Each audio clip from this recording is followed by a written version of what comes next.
Get ready to drop the puck, take a free throw, and step up to the plate. It's time for the Metro East Sports Podcast on lineupmedia.fm.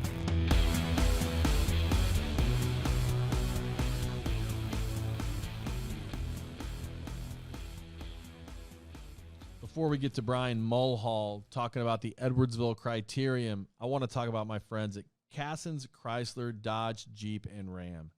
Thanks to partner Cassens Chrysler, Dodge, Jeep, and Ram, the number one place to purchase a vehicle in the Metro East. If you're in the market for a new or a pre-owned car, check out Cassens inventory in person where they've been for 25 years or online at cassens.com. Cassens has earned the highest ratings for customer service. Their expert staff is committed to making your car buying experience enjoyable, including convenient on-site financing. I've purchased 4 vehicles there. My daughter drives an IU Red Jeep Cherokee, and my wife and I are on our second Jeep Grand Cherokee. With over 80 years of experience in the Metro East, Cassens is the clear-cut leader for quality, service, and customer satisfaction. Go see Steve, Cliff, Holly, Greg, Bob, Mike, Tony, or Trent today. Thanks for coming here tonight, Mr. Mulhall. Cassens, they are great. I got 3 cars purchased there and a used one, so Get out of town. love Cassens. Love Yeah, Cassens. Scott's the best. Yeah, he's the best. Hey, I'm Thanks for real pleased to be that. here. Last time we were here, there's still a lot of mystery out there about the Criterium. It's no longer a mystery. What do you want to talk about tonight? Well, let's talk about the Criterium. It just ended. You are the kingpin. Official title is race director. Official title, race director, but that is like being the boss of everything. It's very comprehensive. It's not only the technical side of the actual races and those sort of things, working with the race officials, but, ordering toilets, power, Logistics. Like that. Yeah. It's logistics. It's event planners. Barricades. My gosh, we'll talk about barricades. It's organization. It is, and I'm part of one of the greatest organizations in the area, the Edwardsville Rotary Club, and volunteers make this happen. Well, sponsors do first because we can't do it without them. But I'm getting better at it. This was my 3rd year, 3rd in 4 years because we missed 2020.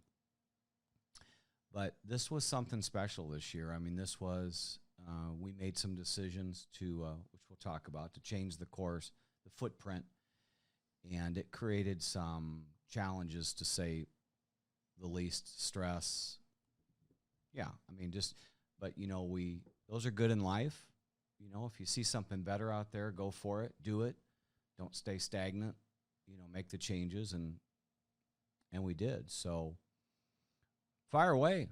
Man, what do you want to know about? What were the changes? Because I hear what you're saying. You're saying that you could have left things status quo, but you chose to tweak things, including the race course itself. Yeah, so let's talk about that first. The previous course was an 8-turn figure 8, so to speak. It went up and down Main Street, or on Main Street, and wound around Walgreens, Jerry's Tires. I know some of the listeners and viewers out there may not get that, but it went downtown Edwardsville. Downtown Edwardsville, yeah. Shut down so that you can have a circular race throughout the day, but you changed the course.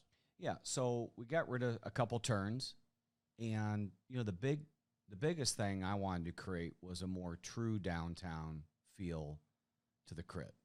So a crit is typically, Criterium is defined as a closed course in a downtown environment. Quirky word, I get it.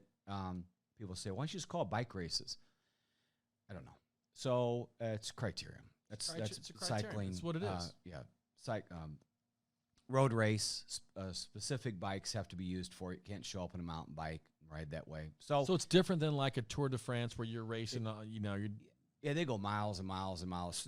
20 to 30 miles. Through the countryside. Through the countryside and so forth. We This kind of is had a our own circle. country. It is, but we kind of had our own countryside this year. It was Main Street, quarter-mile straightaway.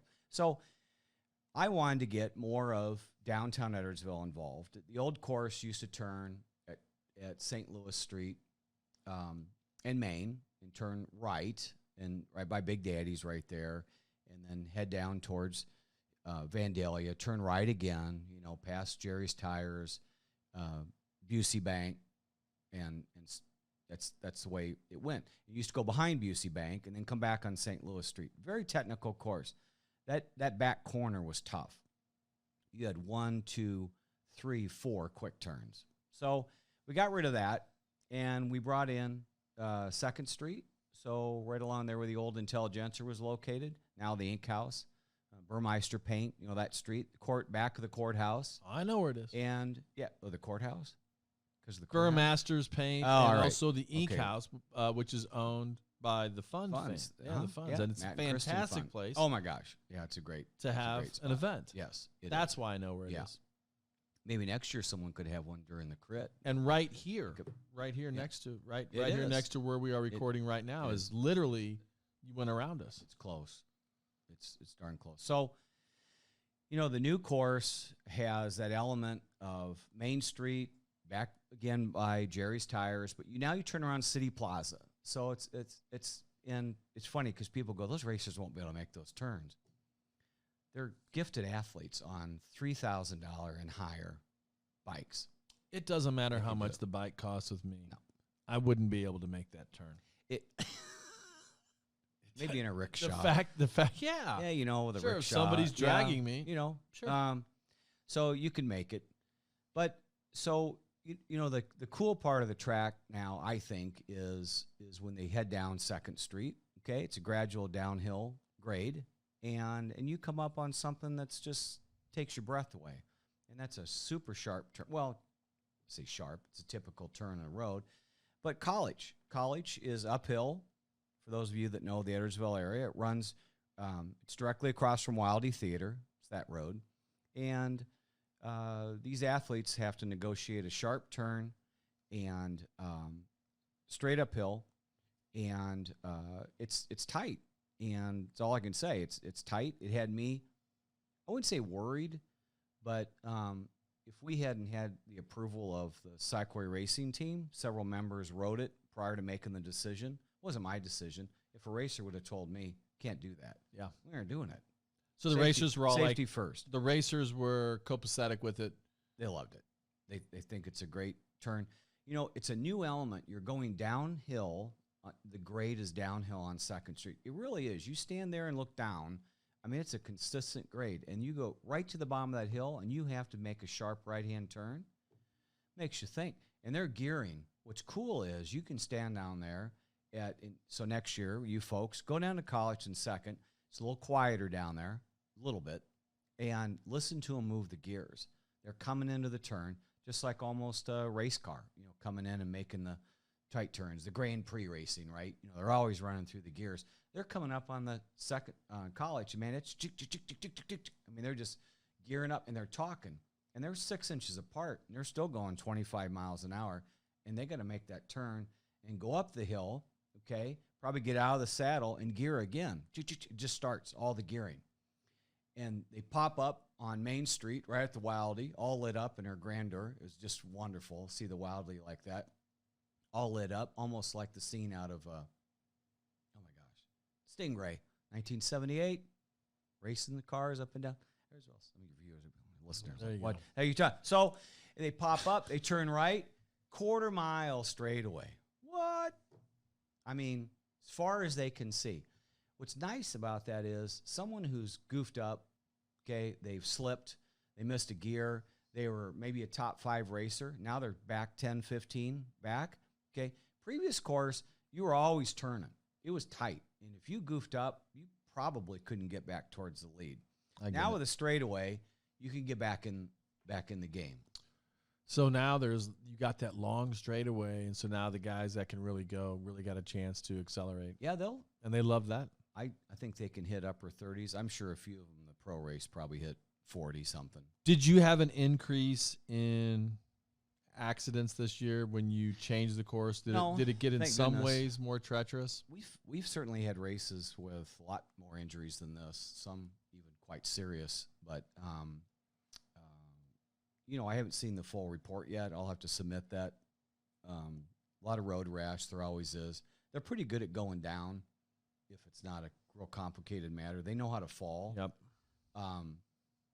So, no, I don't, and I don't think we had any incidents of that. I can say undoubtedly, I mean, without question, there were no complaints about the route from the racers, to say the least, actually. A couple of them liked the old route. You get used to it. Hey, change is hard. Yeah, especially if you had success. I'm guessing the guys who had success in the past were like, "What are you doing?" Whereas this featured a different type of cyclist from what you described. Yeah, cyclists. I tell you, the more time I spend around them. Say, I'm not a cyclist, obviously. I mean, look at me. Could do a tricycle. I think you look great. Tricycle. Yeah, we kind of match. Tour de donut, or whatever that is. What color shirt for our YouTube listeners? Salmon, I think. And friends, don't forget to subscribe on YouTube. I feel like my red shirt was really, really red. At least it is in the monitor. Yeah, I've got my Salmon. softer side showing today. I like the salmon. I should have come in. And you got your rotary pin on. Should have come in. Well, I always wearing my rotary pin. Always Representing the rotary. So, yeah, just a great. The course itself, big hit. What I saw also was, because this is really about the community, spectators. We on Main Street, we actually pushed the barricades, and we could talk about that later. That was interesting, but we pushed the barricades in closer, I should say, off the curb. Before they were pretty close to the curb, so you kind of stayed on the sidewalk as you went up and down Main Street. We pushed them into really basically the lines for parking, the width of a car. So all up and down Main Street, you had the ability to walk in the street, so to speak, where the barricade was, as well as the sidewalk. And, let's face it, here in our world we live in right now, and people kind of going, I wouldn't mind distancing myself a little bit from people. That was very helpful. And so the flow was great, was improved. So I think that would allow people to get closer to the racers too. Well, yes, because at some of the technical spots, it wasn't as crowded. In the previous course, that last turn. So did that make big. Did that make the track tighter then? If you moved the barricades in, you made the track smaller, tighter. True? Yes, but nothing that restricted substantial. Oh no, we wouldn't do that. Everybody was cool with that. Nobody complained. No one said a thing. So okay, let's talk about changes that you made in terms of entertainment, food, stuff for fans. Yeah, we blew it up. It was huge. You moved the entertainment to right out here, right next to our right by the courthouse area. Where people, if you're familiar with where the Goshen Market every Saturday, great community event there at St. Louis and Maine. So another Rotarian and I were sitting down, I think at Pantera's Pizza in January, looking at the new course. Yeah, it's another. I like it at Pantera's. Okay. No, So it's might not. be It's another not a sponsor, because that'd be a great time that's for our a man commercial Jack. break right now. Oh, So maybe they'll step in. Okay, if you're a pizza place, if you're a food place, and you want to get involved, in-kind sponsorship, just to even pass it on to the guests for their time, let me know. Now's the opportunity. Rich Walker, Rotarian, great Rotarian, former alderman in Edwardsville, SIUE, for, a couple decades. So anyway, Rich and I are looking at the new course. It's all laid out. And, you're just looking at the map. You're staring at it. And Rich literally takes his finger and just points right to the market area and says, that would be a great entertainment spot. Yeah. And that's literally how it was formed. So that was genius. Kudos to Robert Chick Fritz, Dave Benton and Fritz. They supplied the beverages, shall I say, for the event. And you can say it. Big tent and a lot of Coors products, Corona, other appropriate beverages. Great bands. Appropriate if you're 21. Yes, appropriate. But if you aren't 21, the Boy Scouts were just outside the tent selling soda, water, and get information about the Boy Scouts. So there was something there for everyone. Absolutely. If you're not a drinker, or not of age to do it, you can do it. So let's get that straight. This is not a tavern. this is a family-friendly entertainment event, and you can have a beer if you want to have a beer, but you don't have to have a beer, and you can have water. And there are lots of kids there. You have kids races. Oh yeah, we'll talk about this the is a kids zone family in thing. in a minute. But we brought in a great portable stage, Clancy Staging out of St. Louis. They always do a nice job for us. We had Mike Sonderegger out there at 4, and man, did he fire up the crowd. He's a great entertainer. Came in and kind of got the crowd brought into the entertainment zone. And then Robert Perry and the Mojos kicked it in at 7 o'clock. Sugar Fire Smokehouse did a great job with food. It was. I walked in there a couple times, and I was just smiling. People dancing, felt like old times. Kids dancing, not just adults. You got grandmas in there dancing with kids. I could see what was going. Little kids, and just a great. You just felt like, gosh, we're back in, I don't know, like 2019 or something like that. Yeah, I heard nothing but positives from everybody. Robert Perry and the Mojos, of course. My old tennis coach, Bob Myers. One of the guys. He's always on the right side of the stage playing the acoustic. I tell you, and they put it out. They kill it. I mean, I know I heard some songs, and I wish I could spend more time in there, but that was a smash hit. We had a great LED display board. Dave Lipsy has a company out of Collinsville. He's a fascinating guy. Potential podcaster. Dave Lipsy? Former. That sounds a lot like Dave Lipe. Oh. That's not me. So, former world record holder of high dive. No kidding. Was on ABC Wide World of Sports. No kidding. Yeah. So let's have him. Let's have him on. It's anyway, his company. Calling Dave Lipsy. So what's going to be cool about that display board? So it is. We roll sponsors. It's nice. It's. Did you see it? Did not. Okay. So what's cool about it is we almost had it nailed. We're going to nail it next year. We had 1 point of broadcast from the Wildy, 3rd floor. We shot a camera down College. So occasionally it would scroll up, and you could look up on the board and see the racers coming up College. Next year we're going to try to have multiple spots, and that's kind of fun. So if you're in the zone, you're kind of like going, "Hey, what's going on with the races?" I don't really want to walk down either way, but yeah. So that was a big hit. What do you want to talk about next? Kid Zone. Kid Zone. Now the big change used to be down in Vandalia, by Stagger. Served us well. It's tight, pretty wide street, but it was tight. Buildings are close, not a lot of air moving. And we got it off the street. Just the Public Works Department in the last couple of years did a great job of securing that site. I mean, they had the bulldozers and not bulldozers, geez, high lift, water tanks, trucks, just for the city trucks. City trucks. And not to be confused with Touch a Truck. No. By the Edwardsville Township, which, by the way, is another wonderful sponsor of the Criterium, Edwardsville Township. Yep. Absolutely. Kevin Hall. Kevin was in the Kid Zone, sweating, dealing with helmet fitting. And so we moved it from there down to between Wildy / Butcher Shop, right, on one side, Goshen Butcher, and then Source. It's bigger, more secure, got them off the streets, had the art tent in there. Boy Get Scouts the kids off the streets. Games. Seems obvious to me. It's important these days. But you had a lot of kid participation. We had 125 to 50 racers, probably over 150. What am I talking about? In the kids' races, helmet fitting, helmet giveaway through the township, and First Mid, by the way, donated the helmets.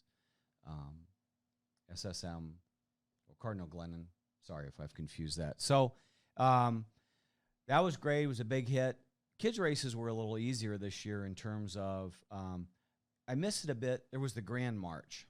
So when we were down on Vandalia, the kids got to come out.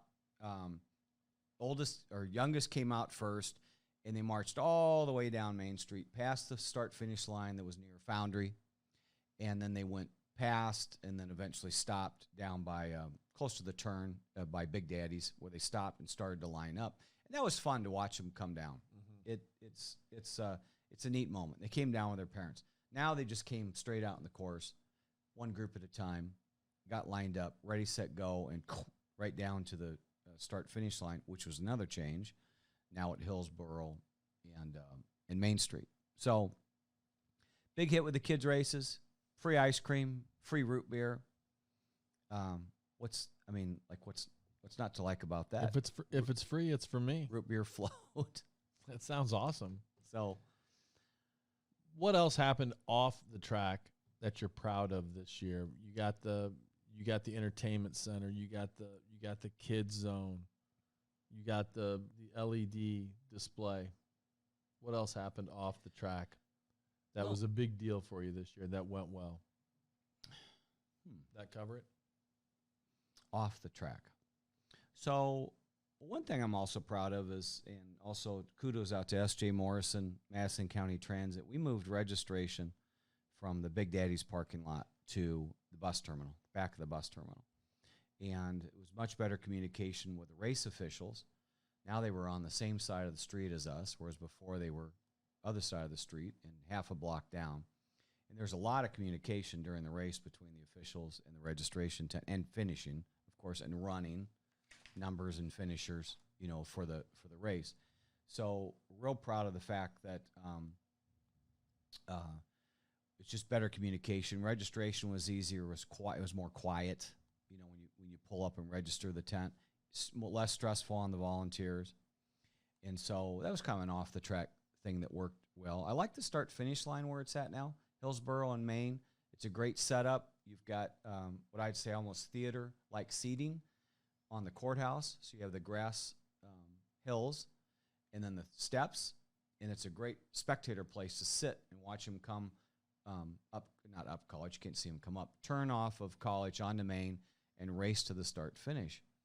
And I'm telling you, there's not one thing right now about the course, any regrets, like that's going to be a problem down the road. I don't know how we're going to fix that. So super pleased with that. I have been told repeatedly since Saturday night how thankful people were, spectators. They like the new course. They like the freedom of a little wider area to walk in Main Street. We locked it down a little more. We had 2 crosswalks on Main Street. So down by the kids zone near Wildy, and then by the crosswalk by Big Daddy's. And otherwise it was solid barricades. And kudos to the barricade crew. We had 4,700 feet of barricades. We doubled our barricades. Those aren't fun to work with. Who owns those? The city? So Big Shark, well, they had part of them. So every year we contract with Big Shark Racing in St. Louis. Mike Weiss and his company. He has a racing company, cycling shop. And man, these things come over in 2 trailers, and they fit 2,000 feet on each trailer. And you got to jank these things off. The feet aren't on them. They're rusty. And Friday night we staged. The idea was to get some set on the course in staging spots. To unload 2 trucks may have been physically impossible on a day. So the owner said, hey, come over Friday night, we'll stage some. And I found 3 spots to put them. Kids zone, so that was perfect too, because that was all blocked off. And we put 1,000 feet there, 500 feet down by College and 2nd Street in the county lot, and then some by City Plaza in that lot. And that was a story in itself. Just about ready to have the truck arrive. Guy calls me, pretty shook up. What's going on, Todd? He's kind of like panting and sounding was kind of upset. And he goes, I got a problem. He said, I'm in the ditch in 270 right before the river. And I said, first of all, are you okay? And he said, I'm not hurt. But he said, I don't know when I'm going to be able to get out of this truck and walk, because I still can't hardly let go of the steering wheel. So he blew a tire, and I don't know how many thousands of pounds of barricades are on those trailers, and navigated, went into the ditch, almost crossed over to the other direction, 270. Yeah. So after he calmed himself down and called the second truck, which was back at Big Shark, and us volunteers took advantage of that moment. We were going to meet him in the parking lot at 6 o'clock. Kind of hot. So what does a group of thirsty Rotarians do at when they've got like an hour and a half to kill? You go to the back bar. Absolutely. And, you have a few cocktails and prepare for the setup. So we unload those Friday night and end up getting done with that around 10 o'clock. Again, great. How many hours is that? I mean, what time did you actually start that? The barricade putting out. Is that a 3-hour job? I mean, in total, like even during Saturday? Yep. Yeah, it's every bit of 2 hours. How many hands did you have? There were probably 12 to 15 on the crew, and yours truly here forgot one critical. Gloves? No, a captain. Okay, and a map. Because I was really the only one who knew specifically where they're supposed to go. And when about every 30 seconds, it's, "Hey, Brian," either through the radio or someone yelling, you get distracted. And then when you get worker bees going and they busted it, and they go like maybe 200 feet further than they were supposed to go, it's not a real comfortable moment riding my Schwinn bicycle, purchased from the cyclery, by the way, back in 2000. Sorry about that. That's all right. Good call. And telling them, "Hey, we got a problem. Those barricades you just set out, they need to go a block over." Ooh. Yeah. And remember that scene from Cool Hand Luke? Babaluga, we got to bet that part, or when he smashes all the. He's digging a hole. Oh, okay, yeah. And remember the boss came out? Yeah. Said, "Dig a hole," and he dug a hole, and he came back like 5 hours later. And what are you doing? "Digging a hole, boss." "I didn't tell you dig a hole. You fill a hole." So you go, he fills, "Yes, boss, I'll fill the hole." So he fills the hole, and you come back. And they kind of looked at me like, "We're going to have to move these barricades, aren't we?" That's what you learned. So, yeah. All right, I want to ask you about the future of the Criterium. But first, I got to talk about Keller Williams Marquee. If you are looking to buy or sell a home in the Metro East, on the Illinois or the Missouri side, please give our partners at Keller Williams Marquee, Jeb and Ginger Blasingame, the chance to serve you. They have offices in Waterloo, O'Fallon, and Edwardsville with more than 130 agents. The Blasingames are a family-owned business that has helped over 5,000 families find just the right home. The Lipes are one of those families. Jeb and Ginger sold our house quickly because they're experts at staging and pricing, and they helped us find the perfect home, and they can do the same for you. No wonder they're ranked in the top 10 real estate teams in North America. Give Jeb and Ginger Blasingame a call at 618-578-9276 or check them out online at blasinggamegroup.com. You will not be disappointed. All right, Mr. Mulhall. A lot of agents. We are talking, that's a lot, 130. Can you imagine that? We had 225, speaking of a lot, racers. 74 cities. 14 states. 14 states. Yeah. And the grand winner was, you have that in front of you? Well, I do. The pro race. So we have 7 races. So, is it pronounced Asa? ASA Black is his last name, from Leawood, Kansas. Aja, I apologize if I'm butchering that. Asia, ASA, Asa? Asa. Could be Asa. Could be Asa. I'm terrible at names. What else could it be? What was your name? My name is... I'm terrible at remembering names. I've run into a lot of people that say the same thing, but I am the worst rememberer of names. I meet someone and honestly, it's like I could not go back 5 seconds later and tell you what their name is. It's a terrible trait of mine. Tony, I have no problem with that. Okay, SJ. What's the next question? Okay. What's the future? What's the future of the Criterium? So we're set. I mean, the future is appoint a barricade captain and give him a map, Brian. I just had a brainstorm too. Text on that. Go to a team. Go to the Edwardsville High School football team and say, guys, I'm gonna feed you all the best pork steak dinner you've ever had. All you got to do is come help me do barricades for however long it takes. I like that. I'm not so sure Coach would in-season stuff is always difficult, especially with this COVID situation. Let's see. But the wrestlers, Coach Wagner knocked it out of the park. We had 12 wrestlers. The biggest problem is teardown. And you try to load 4,000 feet of barricades onto trucks and hay bales. Big shout out to Market Basket. We had 300 to 400 hay bales. So the course is we do everything possible for safety for the riders. I mean, some people might even laugh and go, "You're really wrapping that pole there with hay bales?" Yep. Absolutely. Because it's the freakish accidents that happen. They hit those. So wrestlers came in at 11 o'clock and loaded. Sunday morning or Saturday night, 11 o'clock. And they loaded the trucks. Market Basket made multiple runs back to their location to dump and come back because it's just we're just taxed. I mean, you're just gone. We walked off at 11:15. I'm sorry, 1:15. I'm still a little dizzy about it. 1:15. Got there at 7:30. So, yeah, you can hear all those violins playing in the background, can't you?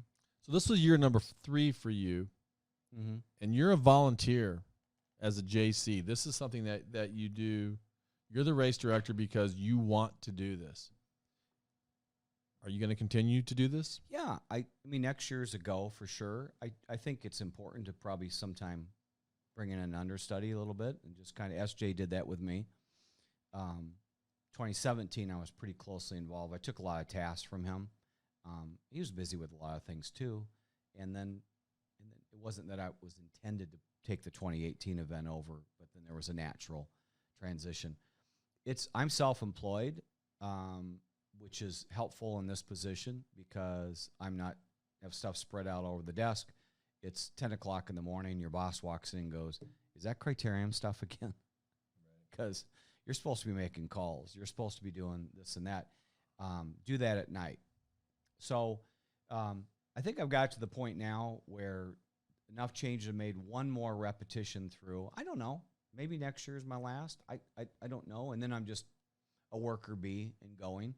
And we'll let that happen. The Rotary Club will solve it. We always do. And the future is bright. It really is. We got to wear shades. It's so bright. The course is set. There won't be any changes. Next year, which is really going to be cool. So 2nd Street, you've been on it. It's a little rough. It was paved in, I don't know, the 20s. And College is rough. Just a joke there on the 20s. City, absolutely bent over backwards to get that race ready. Matt Tall, Public Works Department, Eric Williams, big shout out. It wouldn't have been possible. It was not raceable the way it was. There was a janky bump on 2nd Street. They took that out. So, which was probably a situation that was fine for driving, but for a bike race, improvements needed to be made. I mean, it's not like we're sitting here bashing Edwardsville streets. Oh, no. That's well, good. you were, but I wasn't. I'm just kidding. So you gave them a huge shout out. Joke. Next year, 2nd Street's repaved, College is repaved. It's been in the lineup for years. How great is that? And it's going to be smooth as this table next year.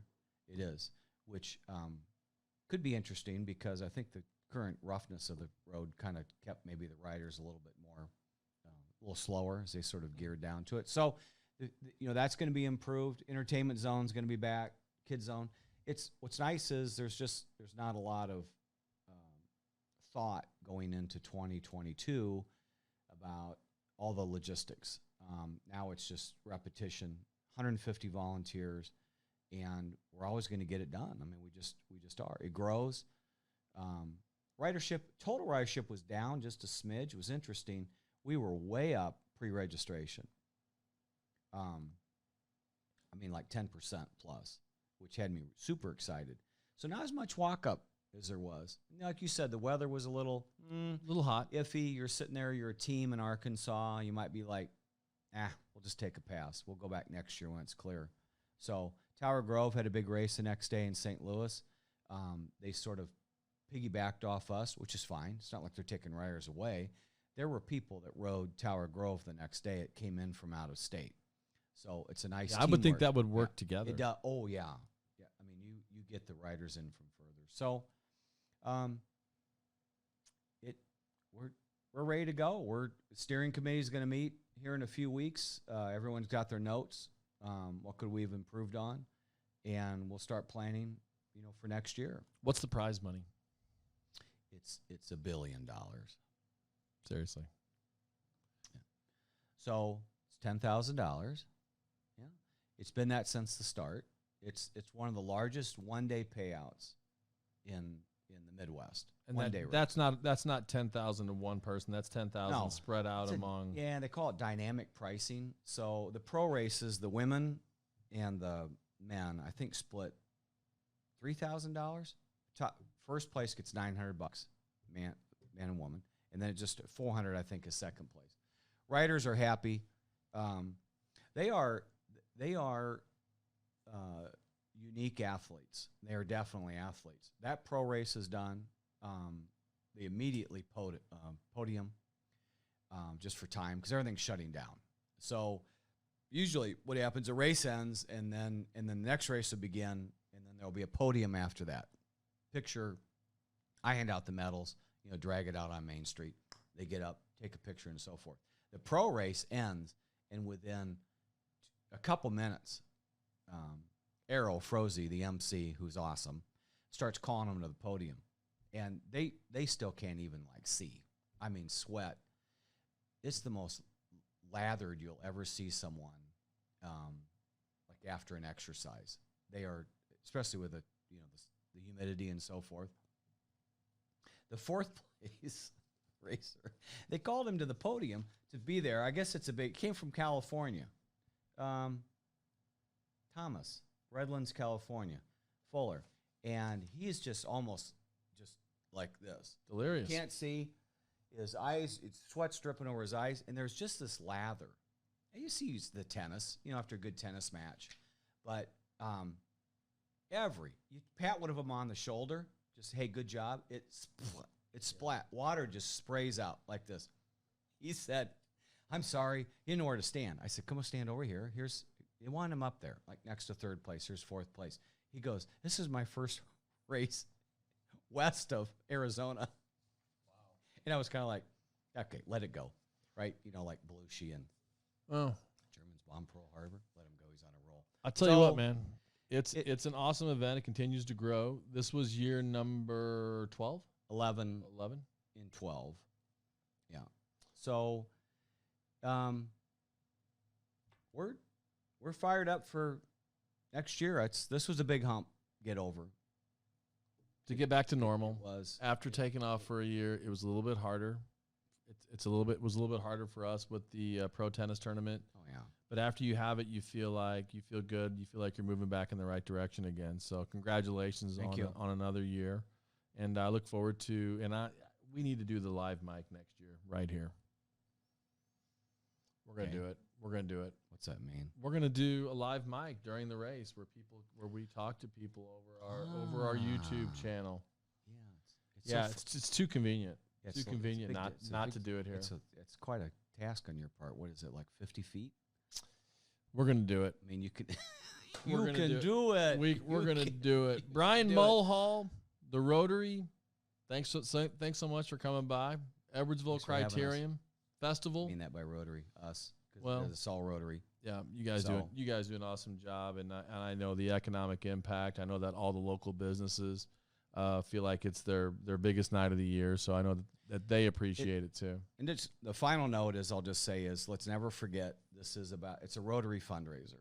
So because some people might be saying, where's the money go? Whatever you make on it. So it goes back mostly into the community, the local community, but we're an international organization, Rotary is. So we have international projects. But if you're at this and you're buying a beer at the beverage tent, you're buying something that's in the Rotary area, you're racing, you're running. We had 55 runners for the Downtown Dash. That was cool. So you're supporting Rotary, And when you support Rotary, you support local projects and scholarships. So it's a good thing. Good thing. Thanks, Dave. Brian Mulhall, one of these. Get on out of here. All right.